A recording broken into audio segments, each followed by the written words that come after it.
Imagine करो आपके पास एक ऐसी सुपर पावर आ जाए जिसकी मदद से आप किसी भी चीज को एक बार पढ़ो और वो डायरेक्टली आपकी लॉन्ग टर्म मेमोरी के अंदर स्टोर हो जाए। यानी आप एक बार पढ़ो और किसी भी चीज को ना भूलो।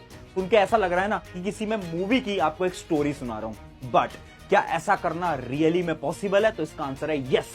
साइंटिफिकली कुछ ऐसे स्टेप्स हैं जिनकी मदद से आप किसी भी चीज को एक बार पढ़ोगे और कभी नहीं भूलोगे।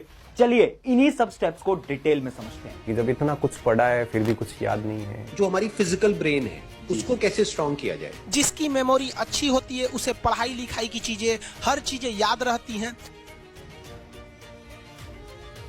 तो हाय एवरीवन, मेरा नाम है Prashant, mentor of thousands of students. पता है आपको दो प्रकार के स्टूडेंट्स होते हैं। एक वो स्टूडेंट जो कि किसी भी चीज को एक बार पढ़ता है और उसके ब्रेन के अंदर, उसकी मेमोरी के अंदर वो चीज हमेशा के लिए स्टोर हो जाती है। जबकि एक और टाइप के स्टूडेंट होते हैं, ये वो स्टूडेंट होते हैं जो कि चीजों को बार बार पढ़ते हैं, 2-3 बार रिवीजन भी करते हैं, बट उसके बाद भी ये किसी भी चीज को याद नहीं कर पाते। अब इन दोनों स्टूडेंट्स के अंदर फर्क क्या होता है? फर्क है कुछ हैबिट्स का। यानी जो स्टूडेंट 1 है ना, ये कुछ ऐसी हैबिट्स को फॉलो कर रहा है बचपन से जिसकी मदद से इसकी मेमोरी पावर, इसकी ब्रेन पावर बहुत ज्यादा स्ट्रांग हो चुकी है। और वो सारी हैबिट्स आपका जो स्टूडेंट 2 है वो फॉलो नहीं कर रहा है। अगर ये स्टूडेंट 2 इन मेथड्स को, इन चीजों को फॉलो कर लेता है ना, तो ये भी स्टूडेंट 1 की तरह ब्रेन इसका स्ट्रांग हो जाएगा, मेमोरी पावर इसकी स्ट्रांग हो जाएगी। सबसे पहले तो आप मुझे कमेंट करके बताओ, क्या आप स्टूडेंट 1 में से हो या फिर स्टूडेंट 2 में से हो? फटाफट से मुझे कमेंट करके बताओ। अब इस वीडियो को बनाने से पहले मैंने बहुत सारी रिसर्च करी, मैंने बहुत सारी ब्रेन रिलेटेड बुक्स पढ़ी और मैंने ब्रेन की थ्योरी को समझने की कोशिश करी। पर उससे मुझे यह पता चला कि आपका ब्रेन काम कैसे करता है। जब भी आप किसी चीज को पढ़ते हो ना, तो सबसे पहले वो चीज जाती है आपकी शॉर्ट टर्म मेमोरी के अंदर। ये मेमोरी ऐसी होती है जो कि अगले दिन ही खत्म हो जाती है। यानी आप किसी भी चीज को पढ़ोगे ना, तो उसका 80% या 90% आप अगले दिन भूल चुके होगे, सिर्फ 10% बचता है। क्यों? क्योंकि ये सारी इंफॉर्मेशन आपकी शॉर्ट टर्म मेमोरी के अंदर थी। अगर आप उसी चीज को 2-3 बार पढ़ते हो, तो वो जो प्रोसेस है शॉर्ट टर्म मेमोरी का, वो डायरेक्टली जाता है लॉन्ग टर्म मेमोरी के अंदर। यानी आपकी सारी इंफॉर्मेशन अब लॉन्ग टर्म मेमोरी के अंदर स्टोर हो जाती है। और ये जो लॉन्ग टर्म मेमोरी है ना, ये थोड़ी अलग होती है, क्योंकि ये मेमोरी आप जब मन में चाहो तब आप इस मेमोरी को रिकॉल कर सकते हो, यानी याद कर सकते हो। अब ये जो प्रोसेस है ना, शॉर्ट टर्म मेमोरी से लॉन्ग टर्म मेमोरी के अंदर इंफॉर्मेशन को ले जाना, ये प्रोसेस बहुत ज्यादा कॉम्प्लिकेटेड होता है। बट साइंस ऐसे बोलती है कि 5 सिंपल स्टेप्स हैं, 5 सिंपल हैबिट्स हैं। अगर आप इन हैबिट्स को फॉलो करोगे ना, तो आपका जो प्रोसेस है ना, शॉर्ट टर्म मेमोरी से लॉन्ग टर्म मेमोरी के अंदर इंफॉर्मेशन को ले जाने का, वो बहुत सिंपल हो जाएगा। यानी आप कुछ भी पढ़ोगे और आप कभी नहीं भूलोगे। क्या है वो 5 स्टेप्स? एक एक करके बताता हूं, डिटेल में ध्यान से समझना। सबसे पहले हम बात करते हैं आपके स्टेप नंबर 1 की, जो कि है द मेमोरी वॉक। ये क्या होता है? 2 स्टूडेंट की कहानी से समझाता हूं। दोनों ही स्टूडेंट एवरेज स्टूडेंट थे, दोनों ही पढ़ने में एक जैसे थे, दोनों की मेमोरी पावर भी एक जैसी थी। अब एग्जाम दोनों के पास आ गए थे। अब ये जो स्टूडेंट 1 था ना, इसने एग्जाम के दौरान यानी उन 5 से 7 दिन के अंदर एक ऐसी हैबिट फॉलो करी जिसकी मदद से जब इसका रिजल्ट आया ना, तो सब शॉक हो गए थे, क्योंकि इसके मार्क्स बहुत अच्छे आ गए थे। ये एक बार पढ़ता था और इसे बार बार याद रहता था। एग्जाम में जो भी पढ़ के जा रहा है सब लिख के आ रहा है। जबकि जो स्टूडेंट 2 था, इसने मेहनत तो बहुत करी, बट एग्जाम के अंदर जब ये जा रहा है तो इसे याद ही नहीं आ पा रहा है। तो ये जो स्टूडेंट 2 था, इस स्टूडेंट 1 के पास आया और उसने पूछा, यार तूने ऐसा 7 दिन के अंदर क्या कर दिया? हम दोनों तो बराबर थे, अब तेरी मेमोरी इतनी तेज कैसे हो गई? तो इस स्टूडेंट ने बताई एक टेक्निक जिसका नाम है द मेमोरी वॉक। यानी स्टूडेंट ने ये बोला कि मैं हर रोज पता क्या करता था, मैं सिर्फ अपने 10 मिनट निकालता था और उस 10 मिनट के अंदर अकेले घूमने जाता था। अकेले घूमने जाने इससे क्या फर्क पड़ता है? फर्क पड़ता है। अब वो जो स्टूडेंट था, जब अकेले घूमने जाता था ना, तो वो विजुलाइज करता था उसका पूरा दिन कि आज मेरे साथ आखिर हुआ क्या। आज मैं स्कूल में गया, आज मैंने इस किताब में ये पढ़ा, आज मेरे को एक दोस्त मिलने आया था, मैंने उससे ये बात करी, ये करा, वो करा, वो करा। तो पूरे के पूरे दिन को विजुलाइज करता है अपने ब्रेन के अंदर। कब? जब वो 10 मिनट घूमने जाता है। अब इससे क्या होता है ना, साइंटिफिकली इस टेक्निक से आपके जो ब्रेन के न्यूरॉन्स हैं वो आपस में लिंक करने लगते हैं, और जब वो लिंक करने लगते हैं तो आपकी जो मेमोरी है, आपकी जो थिंकिंग है, वो स्ट्रांग होती जाती है, जिसकी मदद से आप इसके बाद जितनी भी चीजें पढ़ने लगोगे आप कभी नहीं भूलने वाले। और यही कॉन्सेप्ट होता है मेमोरी वॉक का। ट्राई करके देखना, 7 दिन के अंदर आपको ऐसा लगने लगेगा कि आपकी मेमोरी पावर स्ट्रांग हो गई है। जो भी आप पढ़ोगे आपको लॉन्ग टर्म तक याद रहने लगेगा। ये बहुत अच्छी एक्सरसाइज है, सारे न्यूरो साइंटिस्ट भी इसको रिकमेंड करते हैं। तो ये तो थी अपनी टेक्निक नंबर 1। अब बढ़ते हैं हमारे स्टेप नंबर 2 की तरफ। स्टेप नंबर 2 है द थीटा वेव्स। अब ये थीटा वेव्स क्या होती हैं और इनसे हम कैसे अपनी ब्रेन पावर, अपनी मेमोरी पावर को स्ट्रांग कर सकते हैं? एक सिंपल सा कॉन्सेप्ट है, थोड़ा कॉम्प्लेक्स भी है, बट आपको मैं आसान भाषा में समझाने की कोशिश करता हूं। देखो, थीटा वेव्स कुछ ऐसी वेव्स होती है ना जो कि आपकी ब्रेन से जनरेट होती हैं। ये वो वेव्स हैं जो कि आपका ब्रेन जनरेट करता है जब आप सोने जा रहे होते हो। आपने देखा जब आप सोने जाते हो तो आपके दिमाग से कुछ कुछ सिग्नल्स आते हैं, आपके दिमाग में बहुत सारे थॉट्स आने लगते हैं। वही जो सारी वेव्स हैं उन्हीं को हम बोलते हैं क्या, थीटा वेव्स। अभी जो थीटा वेव्स है ना, इनका डायरेक्टली रिलेशन होता है आपकी मेमोरी पावर, आपकी क्रिएटिविटी से। यानी अगर इन थीटा वेव्स को तुमने पकड़ लिया, इसकी मदद से तुम अपनी मेमोरी भी इंक्रीज कर सकते हो और क्या कर सकते हो, अपनी ब्रेन पावर और अपनी क्रिएटिविटी भी इंक्रीज कर सकते हो। अब आपको करना क्या है, इमेजिन करो आप कभी भी थक गए हो या फिर आपको ऐसा लग रहा है कि यार मेरे दिमाग के अंदर बहुत सारी इंफॉर्मेशन भर चुकी है, मेरा पढ़ने का मन नहीं कर रहा है, मेरे दिमाग के अंदर कोई भी इंफॉर्मेशन स्टोर नहीं हो रही है। तुम्हें क्या करना है, सिर्फ 10 से 15 मिनट का ब्रेक लेना है। उस ब्रेक के अंदर ईयरफोन लगाने, यूट्यूब पे जाना है, सर्च करना है थीटा वेव्स।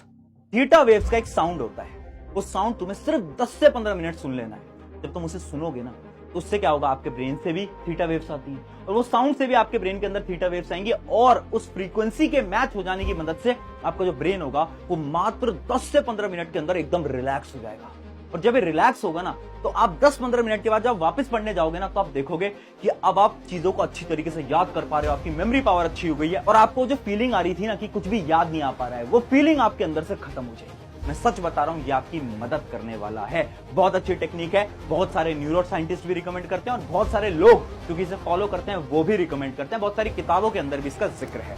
अब बढ़ते हैं हमारी 3rd नंबर की टेक्निक की तरफ। 3rd नंबर की टेक्निक है द लर्निंग मेथड। देखो, अगर मैं तुमसे ये बोलूं तुम्हारी मेमोरी डिपेंड करती है कि तुम पढ़ कैसे रहे हो, यानी तुम क्या पढ़ रहे हो उससे फर्क नहीं पड़ता, तुम कैसे पढ़ रहे हो उससे बहुत फर्क पड़ता है। अगर आपने सही पढ़ने के तरीके सीख लिए ना तो कभी भी ये जो आपकी प्रॉब्लम है ना भूलने वाली, ये कभी नहीं आएगी। अब पढ़ने का मेथड क्या है, तो पढ़ने का सही मेथड होता है 3-2-1 मेथड। 3-2-1 मेथड क्या बोलता है, इमेजिन करो आपने कोई भी कॉन्सेप्ट पढ़ा। जैसे कि एग्जांपल लेते हैं, हमने पढ़ा है कॉम्बिनेशन रिएक्शन, हमने पढ़ लिया इस कॉन्सेप्ट को। अब आपको स्ट्रैटेजी को फॉलो करना है जो कि 3-2-1, यानी 3 चीजें जो कि आपको इस कॉन्सेप्ट से सीखने को मिली। अब कॉम्बिनेशन रिएक्शन क्या होती है उस पर आपको सोचना है, 3 पॉइंटर, बस सोचना है, लिखना नहीं है। आपको 3 चीजें क्या सीखने मिली, पहले वो सोचो। फिर 2 यानी क्या होता है, आप उसके 2 एग्जाम्पल दो, यानी कॉम्बिनेशन रिएक्शन के आप 2 एग्जाम्पल दे दो। और 1 यानी एक क्वेश्चन फ्रेम करो, खुद से एक क्वेश्चन बनाओ उस कॉम्बिनेशन रिएक्शन का। अभी जो 3-2-1 स्ट्रैटेजी है ना, इससे क्या होता है, आप जब भी किसी कॉन्सेप्ट को पढ़ लेते हो आपको उस कॉन्सेप्ट को पढ़ने के बाद इस 3-2-1 स्ट्रैटेजी को यूज करना है, जिसकी मदद से आपका ब्रेन जो है ना वो चीजों को रिकॉल करेगा। और जब आप क्वेश्चन फॉर्म करोगे ना खुद से, तो आपकी ब्रेन की जो मेमोरी है वो इस कॉन्सेप्ट को लेकर स्ट्रांग हो जाएगी। अभी जो क्वेश्चन फॉर्मिंग है ना, ये बहुत ज्यादा इंपॉर्टेंट होती है। इसका मैं आपको एक और साइंटिफिक एग्जांपल देता हूं। कितनी बार आपने नोट करा होगा, जब आप स्कूल में होते हो, कॉलेज के अंदर हो, तो कहीं पर भी होते हो, एग्जाम दे रहे होते हो, आपके एग्जाम के अंदर जो क्वेश्चन आते हैं ना, वो चाहे आपसे कोई 1 महीने 2 महीने बाद भी पूछ ले, तब भी आपको क्वेश्चन हमेशा याद होते हैं। क्यों?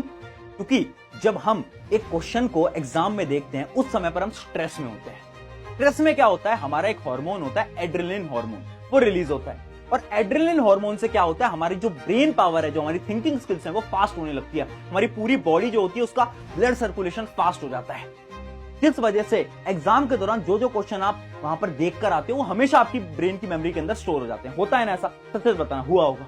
अब यही टेक्निक को आपको अपनी पढ़ाई में यूज करना है। जो आप पढ़ रहे हो ना, तो कभी कभार खुद से क्वेश्चन पूछ लो। एक टॉपिक आपने पढ़ा, अब खुद से अचानक से क्वेश्चन पूछो। जब भी आप एक अचानक से क्वेश्चन पूछोगे तो आपकी बॉडी जो है वो स्ट्रेस लेवल में आ जाएगी, और जैसे आपकी बॉडी स्ट्रेस में आएगी, पैनिक में आएगी, तो होगा क्या, एड्रेनलिन हार्मोन रिलीज होगा, जिसकी मदद से आप किसी भी चीज को उस समय पर पढ़ोगे वो आपकी मेमोरी के अंदर डायरेक्टली स्टोर हो जाएगा। तो जो एड्रेनलिन वाला सोल्यूशन है ना, बहुत अच्छा होता है, आप भी फॉलो करके देखना। बस आपको लर्निंग स्किल्स के अंदर इसी स्ट्रेटेजी को फॉलो करना है। अब बढ़ते हैं हमारे 4th स्टेप की तरफ। 4th स्टेप का नाम है द ब्रेन फूड, यानी क्या कुछ ऐसे खाने हैं जिनको खाने की मदद से हम हमारे ब्रेन को शार्प बना सकते हैं, क्या मेमोरी को शार्प बना सकते हैं। अच्छा एक बात बताओ, तुमने बचपन से तो सुना होगा, तुम्हारे मम्मी पापा बोलते होंगे बादाम खाया करो एग्जाम में जाने से पहले, तो क्या सच में बादाम कुछ काम करता है? तो इसका आंसर है यस।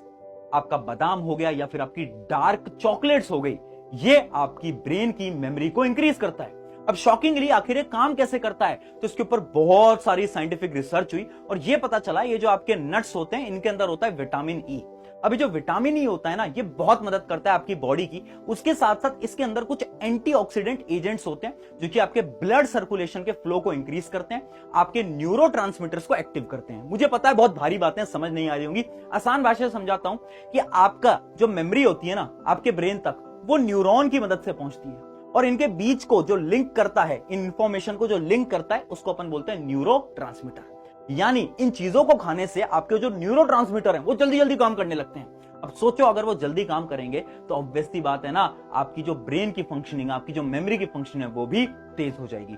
यानी आपको ब्रेन फूड्स खाने हैं जब भी आपके एग्जाम है, इससे सच में बहुत मदद मिलेगी। ये था अपना चौथा स्टेप। अब बढ़ते हैं आपके लास्ट और फाइनल स्टेप की तरफ, जो कि आपका brain speed is greater than speaking speed. देखो ध्यान से समझना, एग्जाम के दौरान आप कैसे पढ़ाई कर रहे होते हो। हम क्या करते हैं, हम एक किताब उठाते हैं और उसमें हम बोल बोल के पढ़ते हैं। ये मेथड एकदम गलत है। एक आपको एग्जांपल समझाता हूं। अभी स्क्रीन के ऊपर एक चीज आएगी, इसको एक बार बोल बोल के पढ़ो फटाफट से, आपके पास टाइम है और देखो कितने सेकंड के अंदर आप इसको बोल बोल के पढ़ते हैं। तो आपने पढ़ा, अब क्या करो, वापस से वही इमेज आएगी आपकी स्क्रीन के ऊपर और अब आपको क्या करना है, अब आपको बोल बोल के नहीं पढ़ना है, अब आपको अपने दिमाग के अंदर पढ़ना है। एक बार दिमाग के अंदर पढ़ने की ट्राई करो और देखना कितने सेकंड में आप पढ़ पाते हो। ट्राई करा, पता चल गया होगा कि जब हम बोल बोल के पढ़ रहे हैं तो हमें शायद 2 सेकंड, 3 सेकंड, 10 सेकंड तक लग रहे हैं, बट जो हम दिमाग के अंदर पढ़ रहे हैं मात्र 1 से 2 सेकंड के अंदर पूरा सेंटेंस तुम पढ़ दे रहे हो रहा है नहीं हो रहा है? बिल्कुल हो रहा है। यानी आपकी जो दिमाग की रफ्तार होती है ये बोलने की रफ्तार से बहुत तेज होती है और इसी का ही आपको काम लेना है एग्जाम के दौरान। एग्जाम के समय कभी भी बोल बोल के नहीं पढ़ना है, दिमाग के अंदर पढ़ो, ज्यादा चीजें पढ़ पाओगे और अपने सिलेबस को जल्दी खत्म कर पाओगे। इसके साथ साथ इसके अंदर मैं एक चीज और बताना चाहूंगा कि जब भी आप पढ़ रहे हो ना तो अपने ज्यादा सेंसेस का इस्तेमाल करो। यानी जब भी हम पढ़ रहे हैं, दिमाग से तो हम रीड कर रहे हैं, बट अपने हाथ में एक नोटबुक और एक पेन तुम्हारा हमेशा होना चाहिए। जो भी आप पढ़ते जा रहे हो, जो भी आप अपने दिमाग के अंदर रीड कर रहे हो, उसको बगल वाली नोटबुक में रफ में कुछ ना कुछ लिखते रहो। मैं ये नहीं कह रहा सब कुछ लिखो जो कि तुम पढ़ रहे हो, मैं कह रहा हूं वो लिखो जो कि तुम्हें लग रहा है कि इंपॉर्टेंट है, या फिर कुछ भी तुम लिखते चलो। अब इससे क्या होगा, इतना कुछ हम क्यों लिखें, अब इस लिखने से क्या होगा, एक रिसर्च कंडक्ट करी गई थी जिससे यह पता चला, 2 स्टूडेंट्स के ग्रुप थे। एक स्टूडेंट को ग्रुप को यह बोला जाए कि आप बस बैठ के लेक्चर देखो और दूसरे स्टूडेंट के ग्रुप को यह बोला कि आप बैठ के लेक्चर देखो और साथ साथ में आप हाथ में पेन लेके रखो और नोटबुक लेके रखो और आप कुछ भी लिखते जाओ। और पता यह चला कि वो जो लोग हैं ना ग्रुप 2 वाले, वो सारी चीजों को अच्छी तरीके से अपनी मेमोरी के अंदर स्टोर कर पा रहे हैं, जबकि जो ग्रुप 1 वाले स्टूडेंट है ये अच्छी तरीके से स्टोर नहीं कर पा रहे। यानी देखो याद रखना, जब आप चीजों को साथ साथ में लिखते रहते हो, आपका हाथ मूव करता है, जिसकी मदद से आपकी ब्रेन के अंदर चीजें जल्दी स्टोर होती हैं और जो आपकी रिटेंशन होता है, यानी कितने समय तक आप चीजों को याद कर पाते हो, वो भी इंक्रीज होता है। ये थे अपने 5 मेथड जिनकी मदद से आप भी किसी भी चीज को याद कर सकते हो, वो भी सिर्फ एक बार रीड करने से। ट्राई करके देखना और मुझे बताना इनमें से कौन सा मेथड आपका फेवरेट है। मैंने आपको 5 मेथड बता दिए। उसके साथ साथ इस वीडियो को अपने एक दोस्त के साथ जरूर शेयर करना, क्योंकि एग्जाम का टाइम है और इस वीडियो की मदद से शायद उसकी भी मदद हो सकती है। शुक्रिया एवरीवन, मेरा नाम है प्रशांत, मिलते हैं किसी नेक्स्ट वीडियो के अंदर।